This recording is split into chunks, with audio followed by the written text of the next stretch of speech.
Olá, boa noite. Estou no ar pela TV Pantanal, canal 22, programa Opinião, uma sexta-feira, 7 de outubro de 2022. Como vai? Vai bem? Bom, eu espero que você esteja bem. Mais do que isso, eu espero que você se mantenha bem. Olha, o Opinião sempre trazendo boas entrevistas ao vivo, isso já há mais de 2 anos. A gente sempre aqui fazendo um esforço muito grande para que você tenha uma noite mais bem informada, ou você se informe melhor na sua noite. E hoje, por exemplo, vamos falar de adoção, que é um assunto que muita gente tem curiosidade, muita gente tem interesse direto, não é? E a gente foi atrás de uma pauta nesse sentido, de um nome que pudesse responder a todos os questionamentos. E aqui está ele, à minha esquerda aqui, você viu aí nessa tomada aberta. A nossa entrevistada de hoje será a Elaine Zorgetti Pereira, que ela é secretária-geral da Comissão Estadual Judiciária de Adoção, SEJA, do Tribunal de Justiça de Mato Grosso. Olha só, você sabe que o assunto, ele é, além de um assunto muito bonito de se tratar, né, porque trata-se de adoção, ele suscita muitos questionamentos. E são esses questionamentos que a gente vai estar esmiuçando aqui e dirimindo as dúvidas com a Elaine, que aqui está a postos. Professor Lorenberg, boa noite. Boa noite, Paulo Coelho. Um grande abraço, mas um grande abraço mesmo a todos os nossos telespectadores, a razão maior do nosso programa. Grande verdade. É você que acompanha a Opinião pela internet também, www.gazetadigital.com.br e também pela página no Facebook da TV Pantanal. TV Pantanal 22 HD, você só pesquisar ali no Facebook, você vai estar acompanhando ao programa Opinião ao vivo em qualquer canto do mundo. Muito obrigado, viu, pelo carinho da sua companhia. Tem alguma dúvida também, você pode, inclusive, participar com a gente, interagindo pelo WhatsApp, 99932-2529, está aí na tela para você. Tem alguma pergunta, alguma dúvida, você pode dirimir a sua dúvida aqui com a nossa entrevistada, a Elaine Zorgetti. Muito bom tê-la aqui, obrigado por ter aceito o nosso convite, viu? Rapaz, eu estava vindo aqui, teve a 23ª reunião aí, que é uma reunião em âmbito nacional, né, das autoridades centrais brasileiras para a adoção internacional de crianças e adolescentes, e que foi realizada lá em Curitiba. A senhora esteve lá, pelo que eu tenho informação, e eu queria que a senhora fizesse uma síntese aí do que foi esse encontro, como é que está o cenário hoje nesse sentido. Boa noite. Boa noite. Primeiramente, quero agradecer ao professor Lorenberg, ao Paulo e a todos, né, da produção aqui da TV Pantanal, e dizer que é uma satisfação poder estar tratando de um assunto tão importante que é a adoção de crianças e adolescentes. Nós estivemos representando o Tribunal de Justiça, né, na cidade de Curitiba, para essa reunião onde se reuniram todas as SEJAs do Brasil para tratar tanto do assunto da adoção internacional, como também trocar as experiências e divulgar as atividades, campanhas, projetos que são desenvolvidas por todas as autoridades centrais e estaduais do Brasil. Então, nós estivemos presente semestralmente realizada essa reunião e foi muito bom a troca de experiência com todas as SEJAs e também o aprendizado que sempre a gente traz conosco, né, dessas reuniões. Então, e o caminhamento daquilo lá que saiu dessa reunião aí, já se tem? O que nós podemos ter de novidade? O que saiu de mais proativo dessa reunião? Então, essa reunião foi para tratar da uniformização dos procedimentos de adoção internacional no Brasil. Para que todas as SEJAs procedam com o mesmo procedimento. Vai sair uma resolução da CAF, que é uma autoridade central federal ligada ao Ministério da Justiça em Brasília, e daí então nós vamos padronizar. Também temos os casos de direito de origem, quando crianças brasileiras são adotadas, né, fora do Brasil, e depois de adultas elas querem saber a sua origem. Então nós tratamos também desse assunto. Mas na prática, sim, isso quer dizer o quê? Olha só, vou citar um exemplo, se ele estiver descontextualizado, me corrija. Por exemplo, a questão da adoção internacional. Aqui, por exemplo, em Cuiabá, ou no estado de Mato Grosso, o Brasil inteiro está vivendo esse êxodo de venezuelanos de lá para cá, não é? Se eu, cidadão brasileiro, mato-grossense, tiver interesse de fazer uma adoção consentida, organizada, certinho, aí eu tenho que seguir que tipo de diretrizes? Esses venezuelanos que estão aqui no nosso estado, por exemplo, alguns deles já foram disponíveis para adoção. Mas tudo tem que passar por um procedimento de destituição do poder familiar.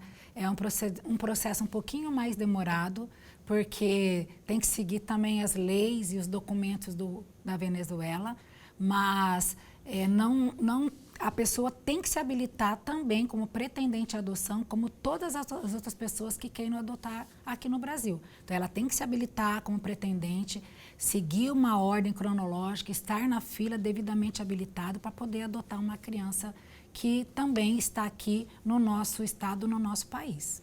Lorenberg. Secretária, antes de mais nada, registrar nossa alegria. Mas a alegria mesmo de tê-la aqui, espero que seja a primeira de muitas que virão, porque trata-se de um tema sedutor e um tema que tem muitas dúvidas, as pessoas têm muitas dúvidas.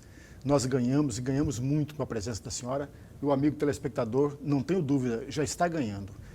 Secretária, minha primeira pergunta é exatamente sobre o artigo 227 da Constituição Federal.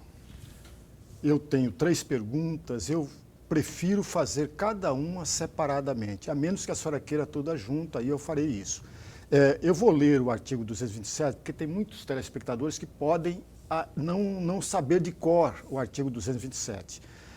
Ele trata o seguinte, entre aspas, é dever da família, da sociedade e do Estado assegurar à criança, ao adolescente e ao jovem, com absoluta prioridade, o direito à vida, à saúde, à alimentação, à educação, ao lazer, à profissionalização, à cultura, à dignidade, ao respeito, à liberdade e à convivência familiar e comunitária, além de colocá-los a salvo de toda forma de negligência, discriminação, exploração, violência, crueldade e opressão.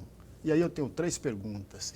Eu vou fazer, se a senhora não se importar, vou fazer separadamente. A primeira delas, muitos especialistas em direito da criança, secretária, diz que isso aqui, esse artigo 227 da Constituição é resumo da Convenção sobre os Direitos da Criança aprovado pela ONU. Ratificado por 196 países desde 1989. A senhora pode comentar rapidamente esse artigo 227 para que o amigo telespectador possa entender, de fato, onde entra o caráter da adoção aí, de levar essa criança para uma família ou para alguém que possa estar levando ela para um caminho diferente do que ela poderia estar indo. Essa é a primeira pergunta. Então, eu quero assim esclarecer para toda o espectador e a sociedade e que, então, esses são os direitos e deveres, direitos das nossas crianças e adolescentes e deveres por parte do Estado e da família que a gente tem que procurar, né, resgatar e manter. Então, nesse caso aí, a criança ela tem direito, né, de estar no seio familiar, no convívio social e quando é desrespeitado, a gente então tem que intervir. O Estado tem que intervir nessa situação. Se a criança não está tendo seu direito, né, violado, então nesse caso, aí a criança tem que ser encaminhada para uma instituição, para um acolhimento, para que ela possa receber toda a proteção, porque a gente sempre tem que estar cuidando das nossas crianças e respeitando seus direitos. Então, nós temos o dever de estar cuidando de nossas crianças, que é o futuro do nosso país. Essas crianças, às vezes, então, por alguma negligência que a maioria de algumas famílias, algumas mães, pais, negligenciam, e aí o Estado, né, a gente tem que atuar nessa parte. Então, daí elas são acolhidas e daí passa por todo um processo para que seja, então, preservado o seu direito à saúde, à educação, porque ela estando acolhida, ela vai estar protegida e ela vai estar amparada. A partir daí, se ela não retornar, então, para a família de origem extensa, ela vai ter, então, vai ser direcionada para estar no seio familiar, que vai proporcionar para ela, então, tudo isso que a Constituição fala, que as nossas crianças têm direito. A segunda pergunta? Secretária, a segunda questão é exatamente sobre o ECA. O ECA, no meu entender, regulamentou o artigo 227 da Constituição Federal, instituindo nova doutrina de proteção à infância e adolescente. Nesse caso aqui, a senhora tem uma opinião semelhante a esta ou não tem? E por quê? Tem e não tem? Não, então, o ECA ele veio para regulamentar todos esses direitos da Constituição Federal.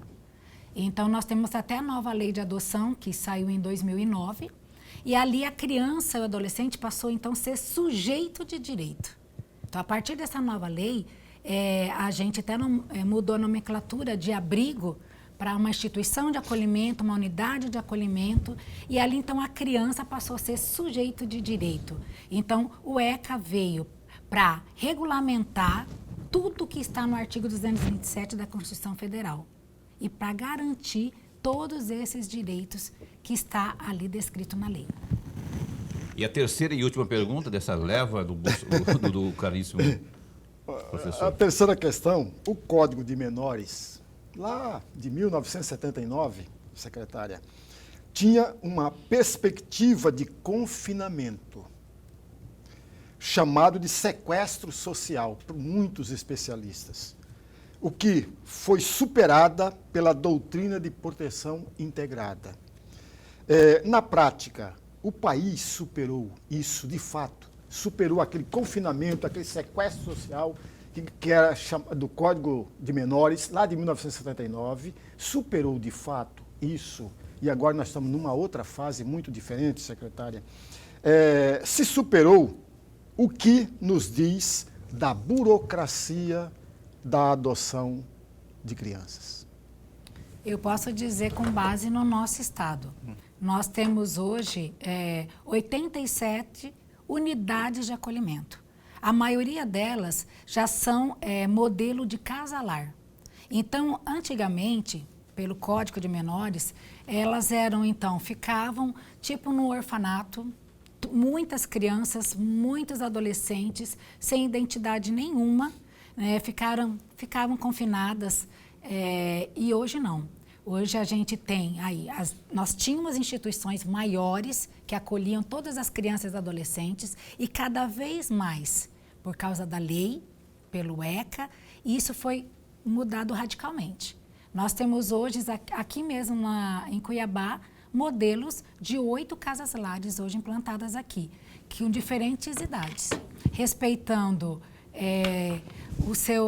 toda a sua autonomia. Nós temos mães sociais, nós temos psicólogos, nós temos toda uma equipe técnica para acompanhá-la. É uma realidade muito diferente de muitos anos atrás. Então, a gente vê que hoje avançou muito, a adoção hoje avançou demais no nosso país, graças a Deus. Então, nossas crianças hoje, elas ficam então, em unidades menores, para elas terem um atendimento individualizado.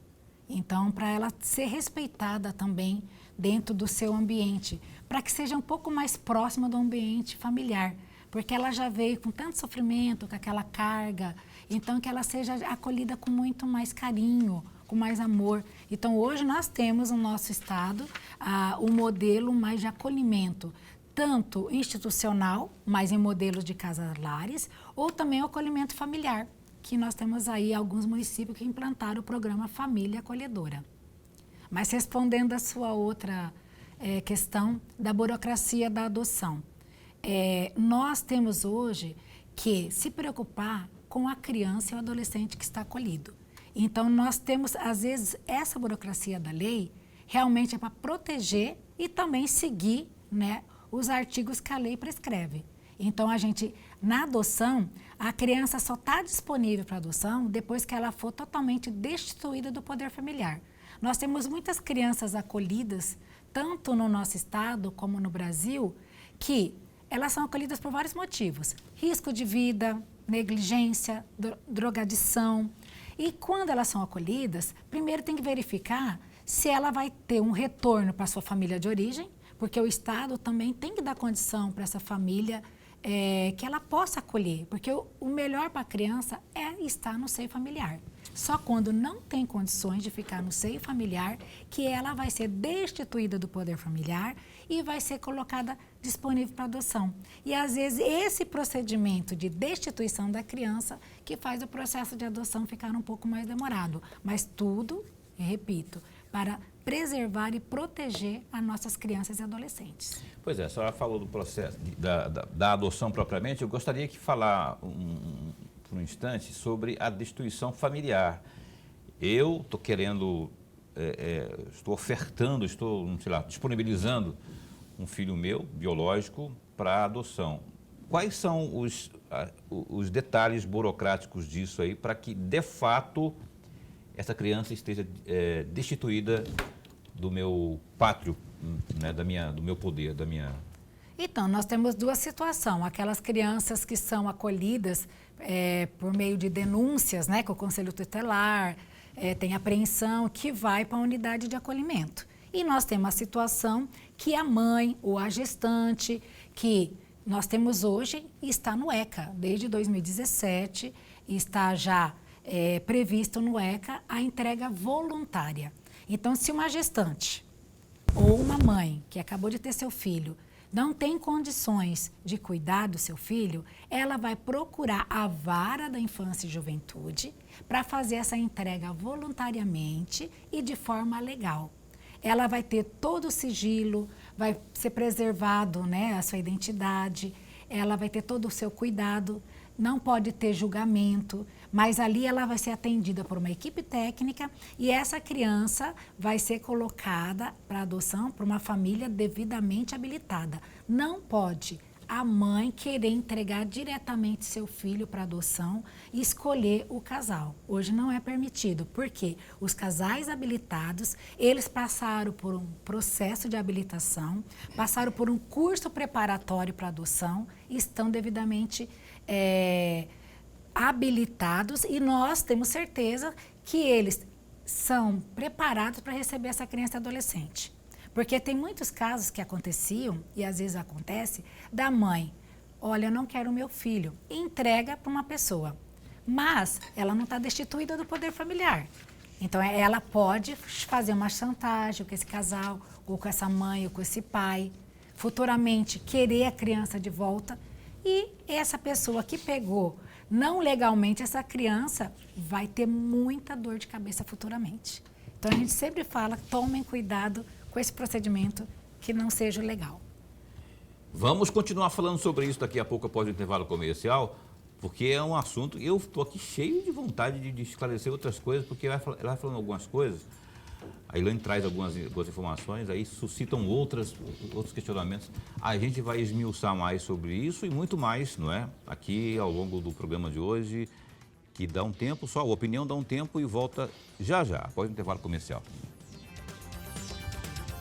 Bem, estamos de volta. Você está assistindo ao programa Opinião ao vivo pela TV Pantanal, canal 22, uma emissora do Grupo Gazeta de Comunicação. Hoje, sexta-feira. Aliás, olha, no Gazeta Digital, www.gazetadigital.com.br, tem agora, nesse instante, os seguintes destaques. Por exemplo, o Ministério Público Eleitoral, por meio da Procuradoria Regional Eleitoral em Mato Grosso, alerta empregadores e também empresários que ameaças de demissão de empregados devido à escolha do candidato à presidência da República ou coação a votar em determinado candidato é considerado crime eleitoral. Coação eleitoral é o crime previsto no artigo 301 e a compra de votos está tipificada no artigo 299, ambos do Código Eleitoral. Para os dois casos, a pena máxima é de 4 anos de reclusão. O alerta foi feito a partir de inúmeras divulgações e compartilhamentos que chegaram ao Ministério Público Eleitoral, tanto em sites de notícias quanto também em redes sociais, de trabalhadores denunciando serem vítimas de abuso por parte dos empregadores para que votem em determinado candidato ou que estão sendo demitidos ou ameaçados de demissão devido ao voto que fizeram no primeiro turno. Aí no Gazeta Digital, ó, importante notícia aí. No primeiro turno das eleições realizadas no último domingo, dia 2, mais de 3.800.000 votos foram dados pelos eleitores brasileiros a candidatos ainda em registro de candidatura deferido pela Justiça Eleitoral.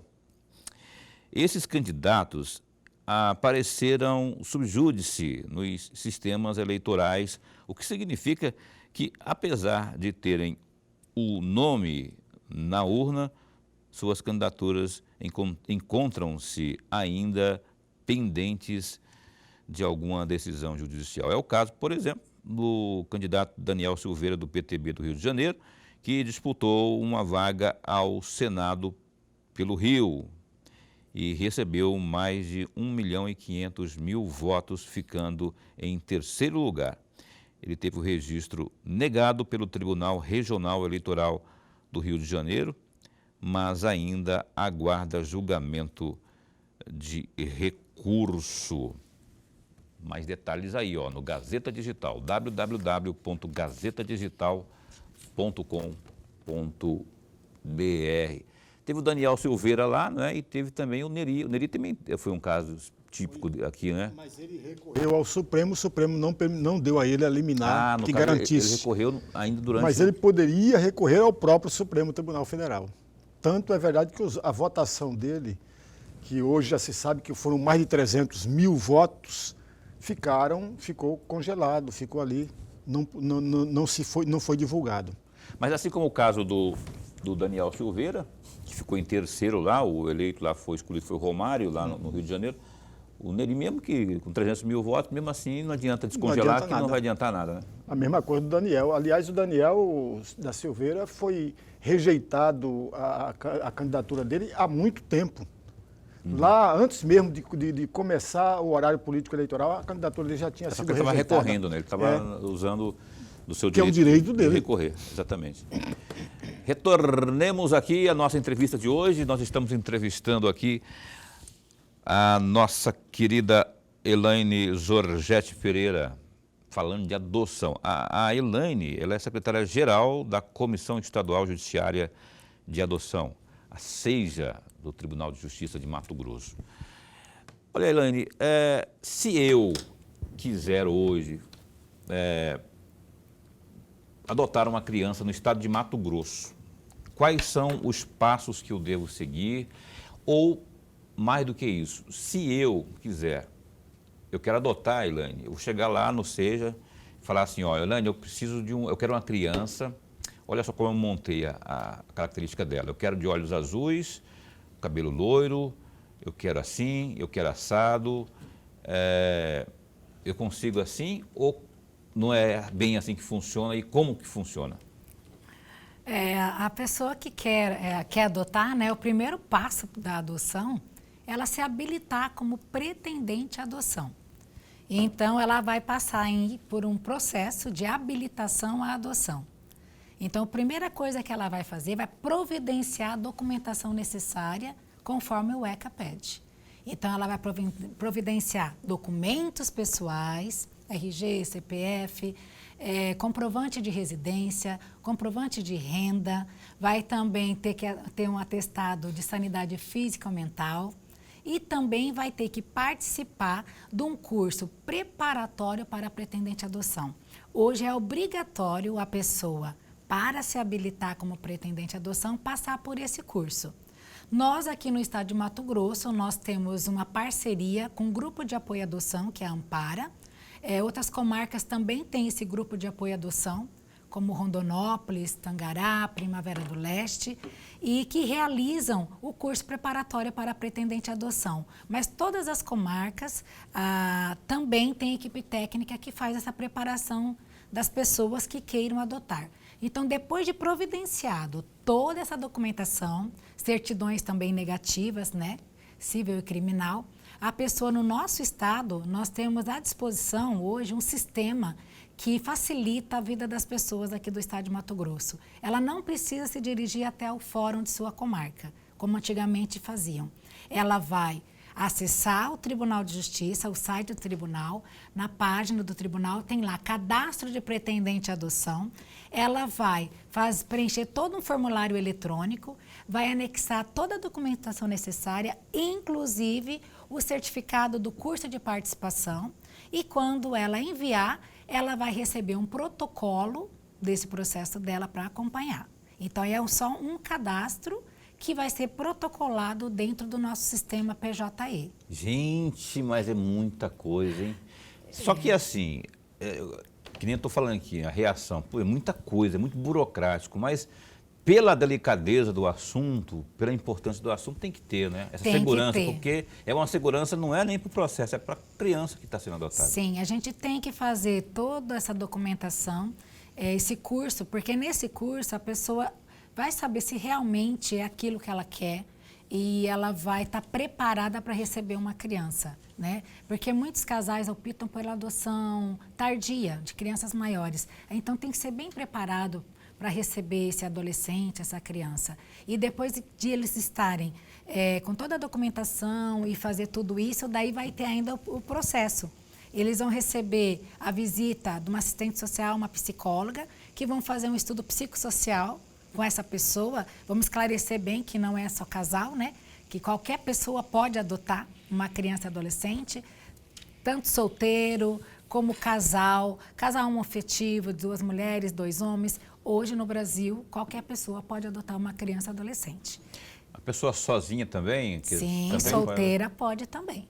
Então, o que vai ser feito é essa avaliação todinha dela.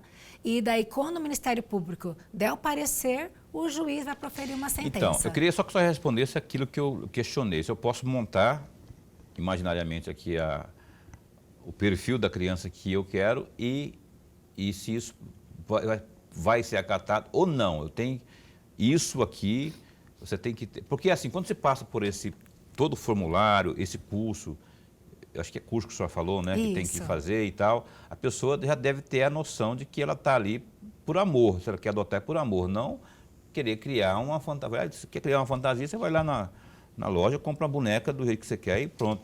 Nesse caso, não. Nesse caso, é aquilo que há a disponibilidade, aquilo que tem disponibilizado e a pessoa tem que ter esse interesse. É isso? Não, ela tem essa possibilidade sim. No formulário, quando ele preenche todos os dados dele, né, da pessoa, ela também tem uma parte que é da característica da criança ou adolescente desejada. Então, ali ela vai colocar as características. Então, ela vai colocar até que idade que ela aceita adotar. Se é deficiente ou não. Sim, vai colocar se aceita com problema de saúde ou não.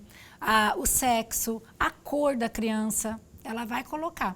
Então, ela vai colocar as características gerais ali, porque nós temos um Sistema Nacional de Adoção e Acolhimento que ele faz a vinculação conforme o perfil do pretendente. Então, o pretendente tem, sim. Então, a gente tem que respeitar, eu sempre falo, tem crianças maiores, mas a gente tem que respeitar o desejo daquela pessoa, se ela quer adotar um bebê. Então, ela vai colocar até que idade que ela aceita adotar, se ela quer até que cor. Nós temos um avanço muito grande na adoção, porque até uns 6, 7 anos atrás, a maioria dos pretendentes do cadastro, eles aceitavam até 3 anos de idade, sexo era menina, maior preferência, e cor branca.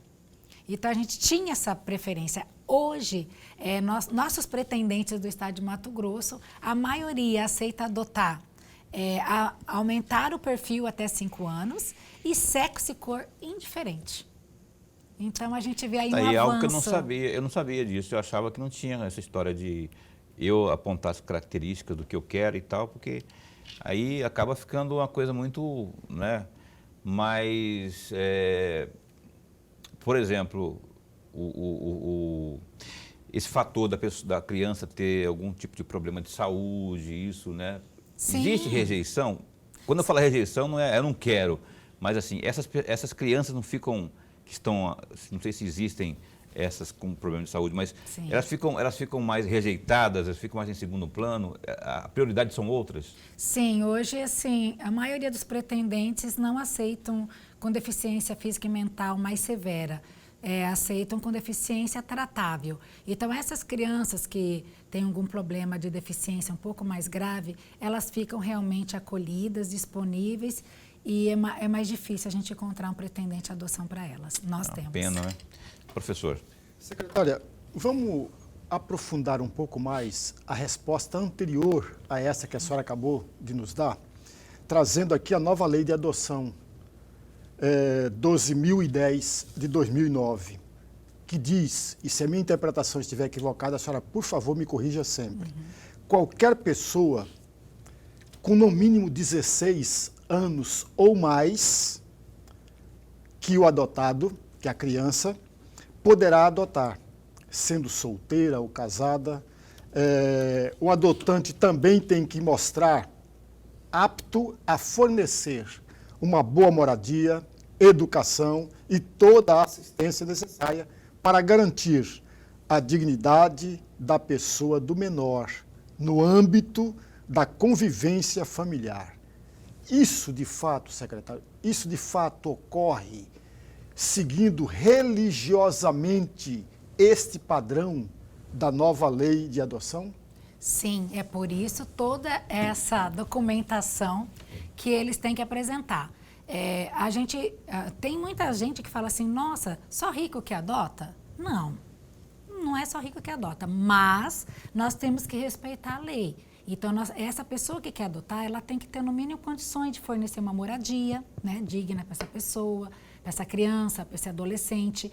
Então, essa nova lei, como eu disse anteriormente, ela traz a criança e adolescente como sujeito de direito. Então, por isso que a gente exige toda essa documentação, para realmente saber se esse pretendente tem condições, tanto materiais como, né, físicas e mentais, para acolher uma criança. Porque ela vai ter que ter todas as condições, essa pessoa tem que ter todas as condições necessárias para receber essa criança, esse adolescente. Por isso que a gente fala tanto da documentação, do estudo psicossocial, do curso preparatório para pretendente à adoção. Então, igual você colocou, antigamente só podia adotar maiores de 21 anos. Com alteração no Código Civil, hoje são maiores, pode adotar a pessoa maior de 18 anos de idade. Mas o adotado tem que ter essa diferença de 16 anos de idade, né? Então, a gente sempre respeita essa diferença e qualquer pessoa pode adotar. Como eu já falei, solteiro, casados, desde que comprove toda a documentação. Ainda que seja casado, mulher com mulher, sim, homem com homem. Não tem problema. Ainda que seja solteiro, um homossexual, também tem o mesmo direito, desde que tenha essas condições aqui. Desde que respeite todas as condições impostas, né, pela lei, e essa pessoa esteja devidamente preparada, qualquer pessoa pode adotar. Muito bem, vamos ao intervalo comercial, mais um intervalo comercial nesta noite. Estamos falando sobre adoção, gente. Um assunto que eu particularmente tenho uma grande, eu gosto muito, porque a gente traz a informação diretamente da fonte para você que tem alguma dúvida aí sobre tudo isso que a gente está conversando aqui, que é a adoção aqui no estado de Mato Grosso. Daqui a pouco a gente vai falar de números, né? E eu fiquei olhando os números aqui, eu achei pouco, né? Tanto do ponto de vista de quem está pretendendo, como também aquilo que tem hoje disponibilizado para adoção, né? Mas daqui a pouco a gente fala mais sobre isso aqui com a Elaine Zorgetti. A gente volta num instante só. Então a gente retoma. Você está assistindo ao programa Opinião na sua TV Pantanal, canal 22, uma emissora do grupo Gazeta de Comunicação. A Zilma, lá do CPA2, está assistindo a gente, mandou aqui uma mensagem. A Zilma está mandando aqui boa noite a todos nós aqui e pediu para que mandássemos uma boa noite aí ao seu Joaquim também, que é o pai dela, que fez aniversário ontem. Parabéns aí, seu Joaquim. Mas a turma toda aí do CPA2, e é você que acompanha o programa Opinião de um jeito ou de outro pela internet, ao vivo aqui pelo canal 22, muito obrigado pelo carinho da companhia. Recado importante para você agora, é um recado da Maxlog, veja só. Olha, meu recado é para você que está buscando um local para armazenar e tocar as suas mercadorias. Eu apresento a você a Maxlog, uma empresa que está no mercado há 10 anos e possui uma infraestrutura completa e segurança 24 horas.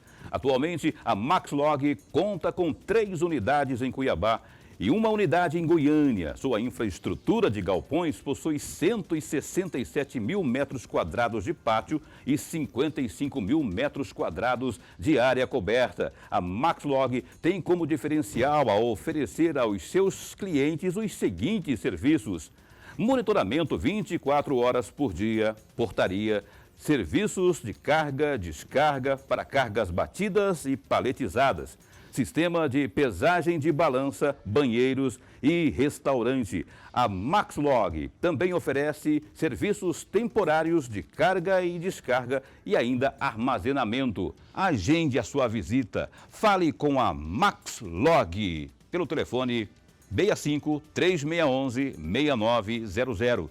Maxlog, excelência em logística. Legal, obrigado aí a turma da Maxlog também que acompanha a Opinião, sempre ao vivo. Obrigado a todos aí da nossa Maxlog. Quero mandar também aqui um abraço para o Luiz Flávio, mandou aqui uma mensagem no meu WhatsApp. O Luiz Flávio, lá do bairro Alvorada. E também a Keoliane, lá de Várzea Grande, também está assistindo. Beijão, viu, Keoliane? Obrigado pelo carinho da sua companhia aí.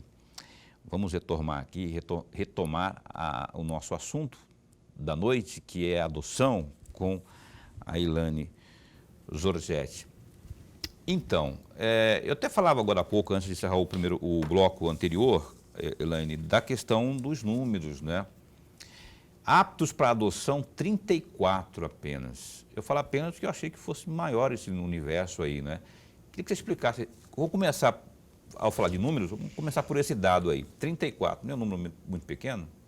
Então, nós temos hoje no estado de Mato Grosso 525 crianças e adolescentes acolhidos. Como que funciona? Todas essas crianças e adolescentes acolhidos, elas não estão destituídas do poder familiar. Daí, quando vai resolvendo a situação de cada um, que vão sendo colocadas disponíveis para adoção, destituídas do poder familiar, já são consultados pretendentes que estão na lista e já são inseridas em família adotiva. Esse número de 34 que estão aptos à adoção são aqueles adolescentes, aquelas crianças com algum problema de saúde que não encaixam no perfil do pretendente à adoção, que não foram adotadas. Então, elas estão disponíveis para adoção no nosso cadastro, mas sem pretendentes que atendam o perfil. Então, elas já esgotou até a consulta a nível municipal da comarca, a nível estadual, a nível nacional e até internacional. E não foram localizados pretendentes à adoção. Então, elas têm esses 34, porque as outras crianças e adolescentes, conforme vão ficando disponíveis para adoção, já vai sendo consultado o primeiro da lista e já vai sendo adotada. Então, essas não encaixam no perfil do nosso pretendente. Você pode voltar essa arte que você colocou aí? Eu vi uma arte ali você colocou ali, para ela comentar, o Boca, essa arte ali, o que é aquilo ali? Esse aí é um painel do CNJ, né? Que ele atualiza quase diariamente os dados de adoção. Nós temos esse aí no site do tribunal, no site do CNJ, que passa dados de adoção do Brasil inteiro. É importante falar isso. Hoje já mudou. Disponível para adoção no Mato Grosso, se eu não me engano, já está aparecendo mais ali na tela. Por quê? As crianças e adolescentes, às vezes, ficam vinculados no sistema com algum pretendente e daí, de repente, de ontem para hoje, que esses dados que eu passei de 34 foi de ontem, Então, de ontem para hoje... A Caroline está falando, a nossa produtora está falando que dali consta 49, quer dizer, já aumentou. 49, né? Já alterou. 49. O que acontece? Ontem nós tínhamos essa diferença de 34 para 49, eram crianças que estavam vinculados com os pretendentes à adoção no Sistema Nacional. Então, daí de ontem para hoje, desvincula, porque eles, quando vinculam uma criança, um adolescente, um pretendente, entra-se em contato com o pretendente e, caso ele não queira, faz a desvinculação. Então, esses dados, tanto de acolhidos, de disponível para adoção, pretendentes, eles mudam diariamente. Que e aí, bom, pelo né? painel, qualquer pessoa pode saber tanto os dados de Mato Grosso como do Brasil inteiro. É bom para né? É bom porque aumenta para quem está procurando, né? O leque de opções. E é ruim porque, assim, né? Se está para adoção, é porque alguém, não é? Houve uma situação lá atrás, ou foi a mãe que resolveu disponibilizar a criança de forma voluntária, ou foi por algum motivo de força da justiça também, né? Mas o fato é que é bom você estar tendo esse acesso aí ao site do Tribunal de Justiça. É fácil de achar, né? Sim. Localizar ali. Fica aí você vai se atualizar. Na página da SEJA. Ali no site do TJ, www.tjmt.gov.jus.br, tá aí, ó, na tela, seja @tjmt.jus.br. Este aí é o e-mail. Esse é o e-mail. Esse é o e-mail para que você possa entrar em contato também. Então é fácil, você entra no site do TJ, do Tribunal de Justiça, e lá na página da SEJA, e você vai ter os números atualizados para saber como proceder, inclusive os contatos, inclusive o próprio e-mail, para lá o telefone, para você participar também e ligar lá para se informar melhor. Lorenberg. Secretária, eu tenho uma notícia aqui, se não for verdadeira, se não for bem desta forma, a senhora vai corrigindo sempre. Tá? Tenho uma notícia aqui de que as decisões judiciais têm se afastado do formalismo do cadastro de adoção e dão prioridade ao vínculo afetivo que muitas vezes já existe entre o adotante e o adotado. E aí eu pergunto à senhora, isso realmente acontece? Isso de fato é o que vem acontecendo ou não? Não, isso aí é uma situação já excepcional. De regra, a criança acolhida, né, que fica disponível para adoção, ela sempre é inserida numa família de pretendentes devidamente habilitados. Excepcionalmente, a lei, né, tem as exceções, que quando uma criança já está convivendo com um casal, porque tem várias situações, às vezes a mãe entregou essa criança para esse casal quando nasceu e agora já tem 4, 5 anos, 6, 7, que está só com a guarda de fato. Então aí é uma situação excepcional que a justiça vai, né, fazer todo o procedimento, mas não vai tirar essa criança desse seio familiar que ela já está adaptada, que ela já tem todo um amor, né, com essa família. E tem também as outras situações de adoção que a gente fala em intuito personae, que é o caso de unilateral, que é o caso, né, do padrasto, da madrasta que quer adotar o filho do seu cônjuge, e também esses casos aí, que igual eu mencionei, que já tem essa guarda de fato e vai realmente formalizar a adoção. Elaine, eu preciso de encerrar o programa, mas eu preciso que você fale da busca ativa antes, por 1 minuto, para a gente entender o que é o busca ativa. Eu queria também falar da entrega voluntária, mas a gente já deu uma pincelada sobre o assunto, mas a busca ativa propriamente, queria que você desse uma pinceladinha também. Então, só para as pessoas entenderem, o projeto Busca Ativa é para buscar famílias para essas crianças e adolescentes disponíveis para adoção que estão fora do perfil dos pretendentes. Já foram destituídas do poder familiar, sem possibilidade nenhuma de retorno para a família de origem extensa e também possibilidade remota de adoção. Então, nós criamos esse projeto de busca ativa, onde a gente divulga com toda a autenticidade, com toda cuidado às fotos e vídeos desses adolescentes que estão aí disponíveis para adoção. Então, é uma forma de estar buscando famílias para esses adolescentes privados aí do seio familiar. Ótimo, ótimo mesmo. Olha só, eu queria, Lorenberg também está cheio de vontade de perguntar outras coisas, tem muitos assuntos que a gente gostaria de esmiuçar. Não temos mais tempo. E eu quero agradecer demais da conta aqui a Elaine Zorgetti. Essa é a primeira de uma série de outras que eu vou perturbar, até trazer de novo aqui para a gente estar conversando mais sobre o assunto, né? Porque é informação diretamente da fonte. Muito obrigado por ter vindo. Eu agradeço, né, a toda a produção, a Paulo, ao professor Lorenberg, e qualquer dúvida, entre em contato por meio do nosso e-mail, que já foi divulgado, e também pelo telefone 3617-3121, que é o direto da SEJA, e qualquer dúvida também procure a Vara da Infância e Juventude da sua cidade para esclarecimentos. 3617-3121, 3617-3121, lá da SEJA, Lorenberg, até segunda-feira. Segunda-feira, um abraço para o Raniele também, lá da SECOM, lá do TJ. Segunda-feira, a deputada estadual Janaína Riva, ao vivo às 7h30 da noite. 7h40 da noite, porque tem horário político obrigatório agora. 7h40, Janaína Riva aqui no Opinião. Até lá, fica bem, fica com Deus também.